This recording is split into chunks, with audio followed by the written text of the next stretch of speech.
Hello dears, welcome to Prerna. So today we're going to discuss the Protestant Reformation.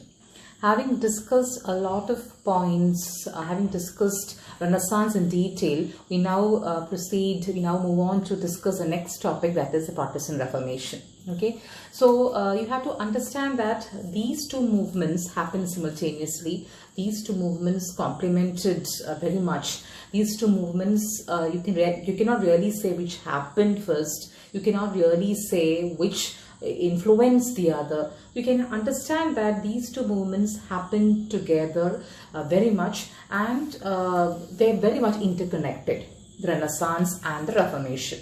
So when we discuss Renaissance, we certainly would have in our discussion points regarding Reformation and also geographical discoveries, growth of national monarchies, etc. Because all happened together, okay, one after the other or almost together at the same time. That is the Protestant Reformation. In this class, we'll be discussing the causes, and in the coming classes, the cause, the scholars, and also the impacts of this Reformation. So, Protestant Reformation is the term, you can say, which was rightly used by the Protestants, because for the Protestants, it was Reformation. Okay, for the Protestants, it was Reformation. But for the Catholics, they consider it as Revolution. So, the difference is there. The Protestants believed that it was a Reformation, and the Catholics, it was a revolution which created the schism, which in fact spoiled or which broke the unity of the medieval Catholic Church. That is a topic for you. Before we move on to the topic, let me discuss with you the tip for the day. Tip for the day is become a beautiful thinker. Okay, become a beautiful thinker. So you become what you think about. നിങ്ങൾ നല്ല കാര്യങ്ങൾ ചിന്തിക്കുകയാണെങ്കിൽ തീർച്ചയായിട്ടും നിങ്ങൾ നല്ലൊരു ആളെ പോലെ നിങ്ങളുടെ മനസ്സിലുള്ള നന്മയുണ്ടെങ്കിൽ അത് തീർച്ചയായും പ്രതിഫലിക്കും. Okay, so try to think positive things, try to make people around you happy, try to focus your thinking in such a way that you are also getting happiness and people around are also getting happiness. If you think very small, you will play very small. Definitely you're going to remain small. But you have ambitions, you want to be known as a great person, then definitely you'll have to focus your thinking that way. So commit to make each of your thoughts something really good. So that would give a positivity to your life. So that is the tip, become a beautiful thinker. Well, let us go back to Reformation. So, ആദ്യം പറയാൻ പോകുന്ന ഡെഫിനിഷനാണ് എന്താണ് ശരിക്കും Protestant റെഫോർമേഷൻ. അപ്പോൾ അതിന് വേറൊരു പേരുണ്ട്, it is otherwise known as the European reformation, വേറൊരു പേര്. ഇത് എന്താണെന്ന് വായിച്ചു നോക്കാം. Definition: was a movement within western Christianity in 16th century, ഓർക്കുക 16th century, that posed a religious and political challenge, not only religious but also political challenge to the Catholic Church, and in particular to papal authority. Papal authority എന്ന് പറയുമ്പോൾ പോപ്പിന്റെ അതോറിറ്റിയാണ്. Arising from what was perceived to be errors, abuses and discrepancies by the Catholic Church. ആ കാലഘട്ടത്തിൽ church അകപ്പെട്ടിട്ടുണ്ടാകുന്ന എല്ലാതരം പ്രശ്നങ്ങളും, errors ആവാം, corruption ആവാം, nepotism ആവാം, where interest in luxurious living, that could be other reason. ഇതൊക്കെയാണ് എന്തിനു വഴിവെക്കുന്നത്? റെഫോർമേഷൻ. അപ്പം 16ാം നൂറ്റാണ്ടാണ്. പിന്നെ political and religious challenges which it brought about. പിന്നെ ഇത് ക്രിസ്ത്യാനിറ്റി, അതായത് കാത്തലിക് ചേർച്ചിനെ സംബന്ധിച്ചിട്ടുള്ള നടന്നിട്ടുള്ള ഒരു പ്രധാനപ്പെട്ട സംഭവമാണ്. ഇറ്റ് എഫക്റ്റഡ് വെസ്റ്റേൺ ക്രിസ്ത്യാനിറ്റി എന്ന് പറഞ്ഞാൽ യൂറോപ്പിലുള്ള ക്രിസ്ത്യാനിറ്റിനെയാണ് ബാധിക്കുന്നത്. That is A definition. ഇനി പീരിയഡ് നോക്കുക, ഏത് കാലഘട്ടത്തിലാണെന്ന്. അപ്പം നേരത്തെ മിസ് പറഞ്ഞു 16th century, പക്ഷെ തുടങ്ങിയത് എപ്പോഴാണ് നിങ്ങൾക്ക് നോക്കാം. 1517 to 1648. Okay, 1517 to 1648. അപ്പം 1517 എന്താണ് പ്രത്യേകത? You have to know this year, കാരണം October 31st, 1517. October 31st, 1517 was a day on which Martin Luther, the great Protestant thinker, who came up with his 95 thesis. Okay, 95 thesis, which was in fact a charter against the Catholic Church. അപ്പം ആ ഒരു കാലഘട്ടം, ആ ഒരു ഡേയിലാണ് തുടങ്ങുന്നതെന്നാണ് പറയുന്നത്. അപ്പം 1570 October 31st. അപ്പോൾ അതാണ് ഡേറ്റ് ഓർക്കുക. പിന്നെ അത് പല ഭാഗങ്ങളിലായിട്ട് പല സമയങ്ങൾ നടന്നതുകൊണ്ടാണ് 1648 എന്നുള്ളൊരു പീരീഡ് വെക്കുന്നത്. യൂറോപ്പിൻ്റെ പല ഭാഗങ്ങളിലേക്കും അത് സ്പ്രെഡ് ചെയ്യുന്നുണ്ട്. ഓക്കെ, ഇനി ഇത് ഇങ്ങനെയാണ് 1517 തുടങ്ങുന്നതെന്ന് പറഞ്ഞു. ഇതിന് മുമ്പേ എന്തായിരുന്നു അവസ്ഥ എന്നാണ് നമുക്ക് നോക്കേണ്ടത്. You have to know that this was, I told you in the first slide, this was a movement to reform the Catholic Church, to bring back the evangelical spirit, what you can call as evangelical poverty. ഒരു സന്യാസിയുടെ ജീവിതത്തെ പോലെ ജീവിക്കണം ആര്, ഒരു Munk, ഒരു priest എന്നുള്ളതാണ് വിശ്വാസം. അങ്ങനെ ആയിരുന്നു മങ്സ് ജീവിച്ചിരുന്നത് എന്നുള്ളതാണ്. അപ്പോൾ നോക്കുമ്പം നമുക്ക് മനസ്സിലാവുന്നത്, you can see that the Catholic Church was involved in a lot of corruption and discrepancies, but there were reform movements before Martin Luther itself. ഇതിനെ തന്നെ കറക്റ്റ് ചെയ്യാൻ വേണ്ടിയിട്ട് ഇതിന് മുമ്പേ പല പ്രീസ്റ്റുകളും ശ്രദ്ധിച്ചിരുന്നു. അപ്പോൾ അതിനെ നമ്മൾ കഴിഞ്ഞ കൊല്ലം ഡിസ്കസ് ചെയ്തിട്ടുണ്ടാണ്. മെഡീവൽ കാത്തലിക് ചർച്ചിൻ്റെ റിഫോം മൂവ്മെന്റ് എന്ന് പറയുമ്പോൾ before 1507 there were different orders founded.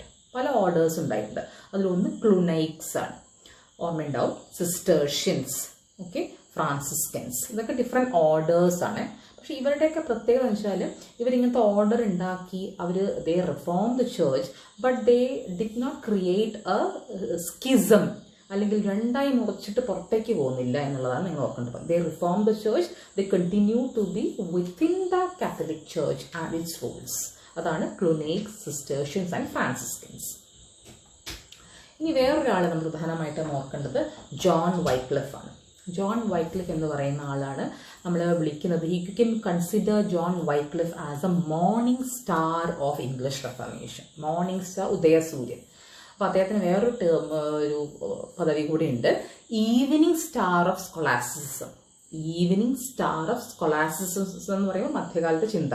അപ്പോൾ അതിൻ്റെ അവസാനവും റെഫർമേഷൻ്റെ ഉദയസൂര്യനും ആണ് ആര്, ജോൺ വൈക്ലിഫ്. അപ്പം മാർട്ടിൻ ലൂത്തറിന് മുമ്പ് തന്നെ നമ്മൾ ഓർക്കേണ്ട ഒരു പേരാണ് ജോൺ വൈക്ലിഫ് എന്നുള്ള ആൾ.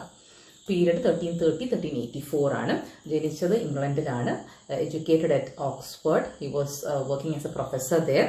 പിന്നെ അദ്ദേഹത്തിൻ്റെ പ്രധാനപ്പെട്ട ഒരു കാര്യം എന്ന് വെച്ചിട്ടുണ്ടെങ്കിൽ he is associated with the Lollard movement.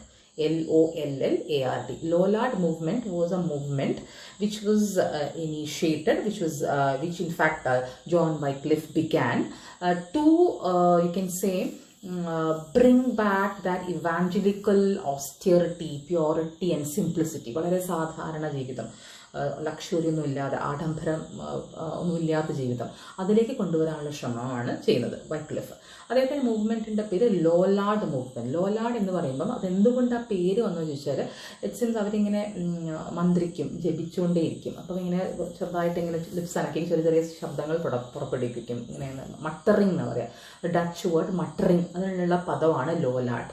അതുകൊണ്ടാണ് ഈ മൂവ്മെൻറ്റിന് ലോലാർഡ് മൂവ്മെൻറ്റ് എന്ന് പറയുന്നത്. ഇതൊക്കെ മാർട്ടിൻ ലൂത്തറിന് മുമ്പേ ഉള്ള കേട്ടോ. ഓക്കെ, ഇനി അടുത്ത ആളെന്ന് പറയുന്നത് ജോൺ ഹസ് ആണ്. ജോൺ ഹസ് എന്ന് പറയുന്ന ആള് ശരിക്കും പറഞ്ഞിട്ടുണ്ടെങ്കിൽ he was very much influenced by Martin Luther, very much influenced by നമ്മളുടെ ജോൺ വൈക്ലിഫ്. ഓക്കെ, വൈക്ലിഫിനെ ആണ് ഇദ്ദേഹത്തിൻ്റെ ഒരു ടീച്ചറായിട്ട് കാണുന്നത്. ജോൺ ഹസിൻ്റെ ടീച്ചറായിട്ട് അദ്ദേഹം കണ്ടതിൽ വൈക്ലിഫിനെയാണ്. അപ്പം പീരീഡ് നോക്കുക 1371-1415, ദാറ്റ് വാസ് എ പീരീഡ്. അദ്ദേഹം he was a cheque theologian, Bohemian reformer ആണ് അദ്ദേഹം. അദ്ദേഹം കൊണ്ടുവരുന്ന മൂവ്മെന്റ് എന്ന് പറയുന്നത് ഹസിറ്റിസം ആണ്. ഹസിറ്റിസം. ഇനി he also this person you can consider him as a predecessor to Protestantism. Martin ലൂത്തറിന് മുമ്പുള്ള ആൾക്കാരാണ് ഇവരൊക്കെ തന്നെ. അപ്പം അദ്ദേഹം ഒരു പ്രധാനപ്പെട്ട ഒരു ചിന്തകനായിരുന്നു. And he was so bold in his thinking that the church could not in fact deal with him, and they decided to take actions against him. They considered all his teachings as hearsay, and finally you have to know that he was burnt at the stake in 1415. ജീവനോടെ ചുട്ടുകരിക്കുകയാണ് ഉണ്ടായത്. burnt at the stake in 1415. Okay, ഇനി വേറൊരു movement എന്ന് പറയുന്നത് the conciliar movement ആണ്. The conciliar movement. ഈ conciliar movement എന്ന് പറയുന്നത് 14-ാം നൂറ്റാണ്ടുണ്ടായിട്ടുള്ള മൂവ്മെന്റ് ആണ്. ഈ മൂവ്മെന്റിന്റെ പ്രത്യേകത എന്താണെന്ന് വെച്ചിട്ടുണ്ടെങ്കിൽ this was movement which happened when there were fights between two popes. the Pope at Rome and Pope at Avignon. അപ്പം ഇവർ തമ്മിൽ പ്രശ്നങ്ങൾ ഉണ്ടായ സമയത്ത് it was decided that council, ഒരു general council would decide matters, not giving the powers entirely to the popes. Okay, അപ്പോൾ ആ ഒരു കൗൺസിലിൻ്റെ കൈവശം പവർ പോകണം, പോപ്പുകൾ സ്വന്തമായി തീരുമാനിക്കാൻ പാടില്ല എന്ന് പറഞ്ഞാണ് conciliar movement. But then you have to know that the popes ultimately emerge successful though this happened. അപ്പോൾ ഇതൊക്കെ 2-3 പ്രധാനപ്പെട്ട മൂവ്മെന്റാണ്. ഇതൊക്കെ എപ്പോൾ ഉണ്ടായതാണ്? മാർട്ടിൻ ലൂത്തറിന് മുമ്പ് ഉണ്ടായിട്ടുള്ള മൂവ്മെന്റാണ്.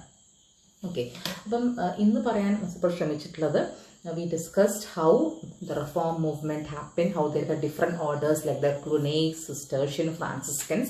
അതുകൂടാതെ ശക്തമായ രീതിയിൽ ചേർച്ചിനെതിരെ രംഗത്ത് വന്ന ആൾക്കാരാണ് ജോൺ വൈക്ലിഫ്, ഓക്കെ, ഇംഗ്ലണ്ടിൽ, പിന്നെ ചെക്ക് സ്കോളർ ജോൺ ഹസ്, ഇവർ രണ്ടുപേരും. അത് കഴിഞ്ഞതിന് ശേഷം കൺസീലിയർ മൂവ്മെന്റ് ഈ ഒരു കാലഘട്ടത്തിൽ നടക്കുന്നുണ്ട്. ഇത്തരത്തിലുള്ള മൂവ്മെന്റുകളൊക്കെ നടന്നെങ്കിലും what in fact makes it what makes Martin Luther's movement very different from these movements?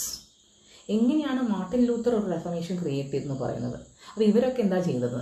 Why do you think that is A point which you can ponder over? എന്താണ് മാർട്ടിൻ ലൂത്തർ തന്നെ ഒരു റെഫർമേഷൻ തുടങ്ങാൻ എന്ന് പറയുന്നത്? വൈക്ലിഫ് ഉണ്ടായതിൻ്റെ മുന്നേ, Hus ഉണ്ടായതിൻ്റെ മുന്നേ, but why Martin Luther is given the credit of starting the Reformation, Protestant Reformation? അപ്പോൾ അത് നോക്കാം. അദ്ദേഹം എന്താണ് ചെയ്തതെന്ന് വെച്ചാൽ, he led to the organization of a separate church outside the Catholic communion. അദ്ദേഹത്തിൻ്റെ ഈ ഒരു activity, that is 1570 he began, 1521 the Diet of Worms decided to put him out of Christianity. അങ്ങനെയാണ് ഒരു പുതിയൊരു പ്രൊട്ടസ്റ്റന്റ് മതം വരുന്നത്. അപ്പം ഒരു നിലവിലുണ്ടായിരുന്ന റോമൻ കാത്തലിക് ചർച്ച് എന്ന് പറയുന്ന ശക്തമായൊരു ഇൻസ്റ്റിറ്റ്യൂഷൻ, അതിനെ രണ്ടായി മുറിക്കുക മാത്രമല്ല പുറത്തേക്ക് കടക്കുക എന്നുള്ളതാണ് മാർട്ടിൻ ലൂത്തർ ചെയ്യുന്നത്. അതുകൊണ്ടാണ് അദ്ദേഹത്തിൻ്റെ movement, that is why it was different, or it was much more a different one from the other movements, വൈക്ലിഫായാലും ഹസ്സായാലും. അപ്പം സെപ്പറേറ്റ് ചേർച്ച് കണ്ടുപിടിച്ചു എന്നുള്ളത്. പിന്നെ ഇദ്ദേഹം തുടങ്ങി വെച്ച ഒരു മാറ്റം വളരെ തന്നെ വേഗത്തിലാണ് ആളി കത്തുന്നത്. It spread to various parts of Europe, and you can see that within 100 years, ഒരു 1617 ആകുമ്പോഴേക്കും ക്രിസ്ത്യൻ ചേർച്ച് എന്ന് പറയുന്നത് it had a lot of denominations, ഒരുപാട് സെക്ട്സ് and units അല്ലെങ്കിൽ denominations could be seen. Examples are given here. ഇംഗ്ലണ്ടിലാണെങ്കിൽ ആംഗ്ലിക്കൻസ് ഉണ്ടാകുന്നത്, പിന്നെ Calvinist എന്ന് പറഞ്ഞിട്ടൊരു ഗ്രൂപ്പ് ഉണ്ടായി, ആനബാപ്റ്റിസ്റ്റ് എന്ന് പറഞ്ഞിട്ടൊരു ഗ്രൂപ്പ് ഉണ്ടായി. Given you only a few names here. ഇതുപോലെ കുറേ dozens of sects or denominations came to existence. അപ്പോൾ എല്ലാവരും തന്നെ കാത്തലിക്കിന്, കുറേ പേര് തന്നെ കാത്തലിക് ചേർച്ചിൻ്റെ ഉള്ളിൽ നിന്നും പുറത്ത് കടക്കാനൊരു കാരണമായെന്നുള്ളതാണ്. So ultimately you have to understand that Martin Luther in fact came up with a kind of ideology which questioned a lot of norms which the Catholic Church had regarding the concept of salvation, regarding the concept of grace. Okay, he made faith the most important factor that would give any person salvation. So you can see that he in fact created a movement which you have to understand, it shattered the unity and conformity of the medieval Catholic Church. Okay, അപ്പോൾ ഇതൊക്കെയാണ് Martin ലൂത്തറിനെ പറ്റിയിട്ട് അദ്ദേഹത്തിൻ്റെ ഒരു ചെറിയൊരു introduction ആണ് നമുക്ക് തരുന്നത്. Tomorrow will discuss on Martin Luther, will discuss what were the factors which Martin Luther reacted. എന്തിനൊക്കെയാണ് സെയിൽ ഓഫ് ഇൻ്റലിജൻസസ് ഉണ്ട്, പല സംഭവങ്ങളുണ്ട് മാർട്ടിൻ ലൂത്തറിനെ തീരെ സഹിക്കാൻ പറ്റാതിരുന്നത്. So will be discussing all those points tomorrow. Okay, so bye bye, thank U.